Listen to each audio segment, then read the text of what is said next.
गोष्ट नाही आणि आता पुस्तक वाचणं माझा छंद होता.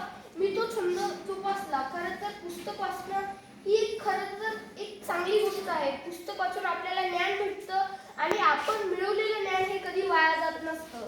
आणि एकूणच पुस्तकं वाचणं ही एक मोठी गोष्ट नाही, कारण की जेव्हा पूर्वीच्या काळामध्ये अगदी पुस्तकं मनोरंजनाचं साहित्य म्हणूनही वापरली जायची, म्हणून पूर्वीच्या काळामध्ये लोकांना पुस्तकं वाचण्याची आवड असायची.